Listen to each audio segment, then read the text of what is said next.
Assalamualaikum warahmatullahi wabarakatuh. Nah, kembali lagi bersama saya Andi Tifam dan Pak Itam. Nah, kali ini kita akan membahas gimana cara budidaya anggur dari mulai media tanam sampai pembibitan, terus sampai indukan ya, dan pembuahan. Nah, kita mau berbicara tentang media tanam dulu ya dari awal bersama Pak Itam. Nanti kita diperjelas sama Om Itam ini. Om, saya mau nanya, ini kalau buat anggur itu media tanam yang paling baik itu seperti apa sih? Nah, ya Om, jadi kalau kita bicara budidaya itu nggak lepas dari pentingnya sebuah media tanam kan begitu. Nah, apapun budidayanya. Nah, khusus di anggur sebenarnya ya seperti yang kita tahu lah, teman-teman banyak udah nyobain kan begitu ya.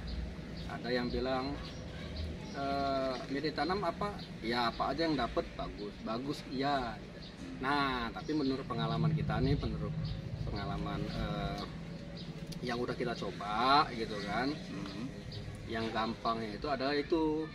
Nah, yang pernah juga kita share di Facebook, di grup kan begitu ya. Jadi media tanam yang paling bagus sampai saat ini adalah campuran atau mixing antara sekam bakar, ya, sekam lapuk, yaitu sekam mentah yang sudah lapuk, yang sudah terfermentasi, tanah subur. Nah, tanah subur ini bisa dipilih nih Om nih, apa itu tanah lembang atau tanah bawah dapuran bambu itu, yang di rumpun bambu itu.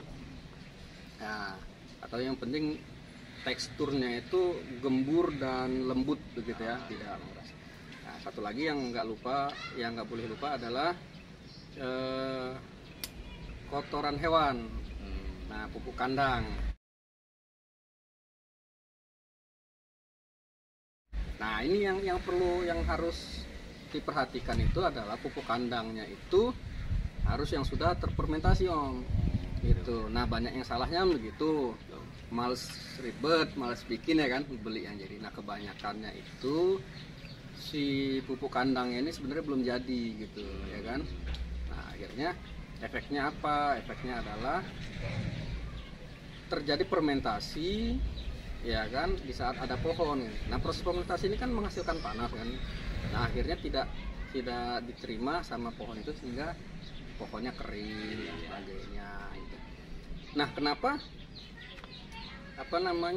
campuran ini gitu yang kita angkat kan?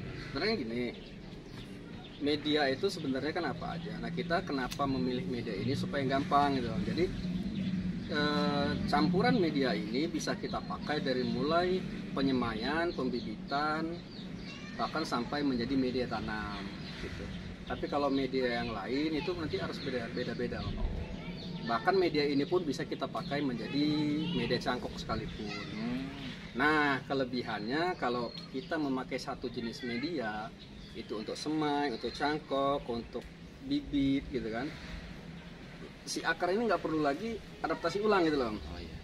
Tapi seumpamanya nih Om nyangkok pakai medianya A gitu ya. Turun bibit pakai media B, ya. Habis itu nanti untuk bibit remaja pakai media C. Akhirnya setiap proses itu akar akan adaptasi lagi. Ya, kalau setiap adaptasi kan butuh waktu Om. Ya. Akhirnya sementara kan orang Indonesia kan nggak sabar kan ya. Pengen buru-buru buah. Tapi kan kalau tumbuhnya aja tidak bagus, batangnya aja tidak bisa besar dengan cepat, gimana mau buah kan gitu. Jadi begitu Om. Jadi media tanam itu adalah pondasi ya. Nah, kalau pondasinya sudah benar, insya Allah sononya juga lebih gampang gitu. Berarti media itu faktor utama ya? Faktor utama Om. Bahkan saya bisa bilang begini Om, media tanam itu mempengaruhi cepat atau lambatnya pohon kita itu berbuah. Nah, Karena apa? Dengan media tanam yang benar, otomatis penyerapan pupuknya juga menjadi benar, ya kan, penyerapan nutrisinya. Dan anggur ini kan sebenarnya doyan air ya, tapi dia tidak suka air yang mengenang. Emang apa tadi kita rekomendasikan media tanamnya itu seperti itu, karena dia itu menerima air tapi tidak menyimpan air gitu. Jadi akar itu cuma sekedar dingin gitu loh.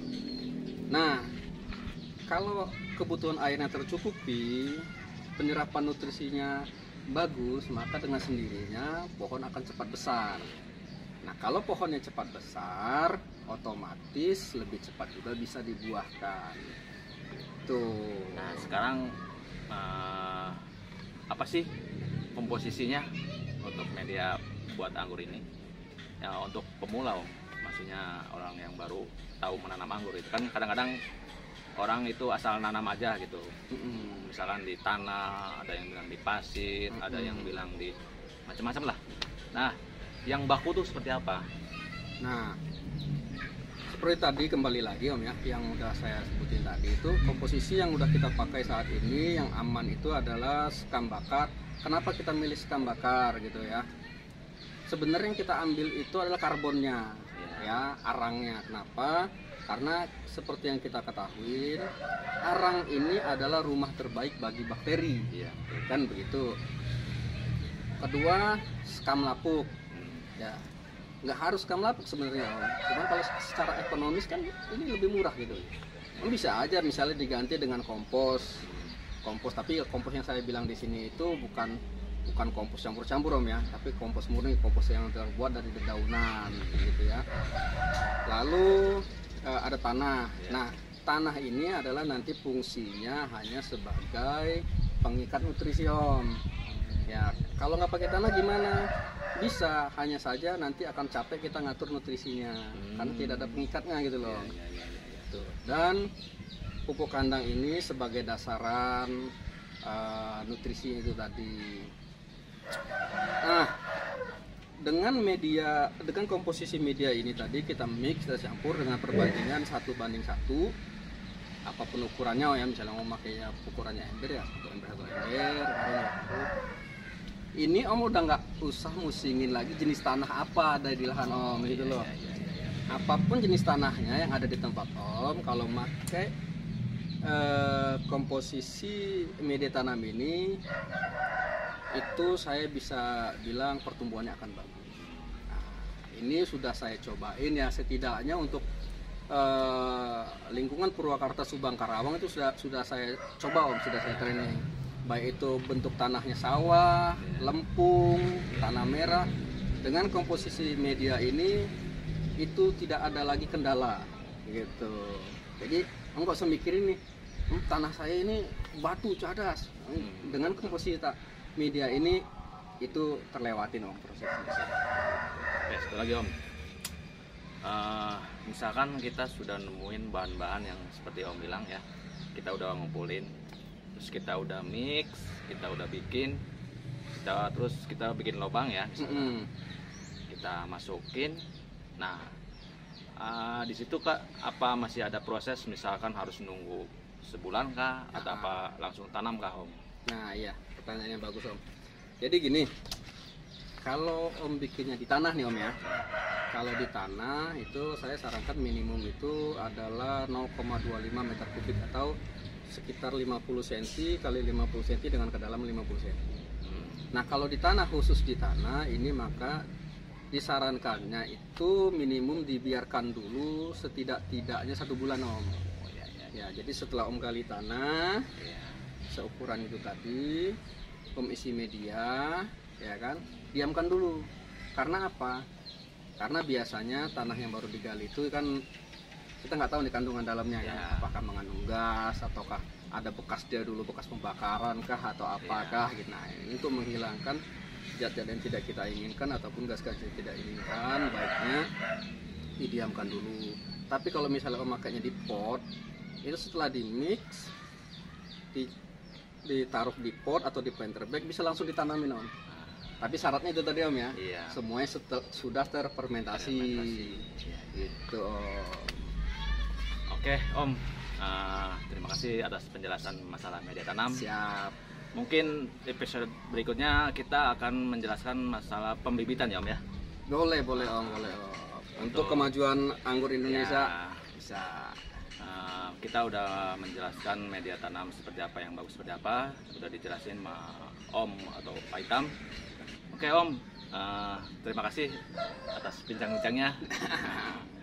Oke teman-teman, sekian dari saya bersama Om Hitam. Semoga video ini bermanfaat dan semoga pengangguran Indonesia terus maju.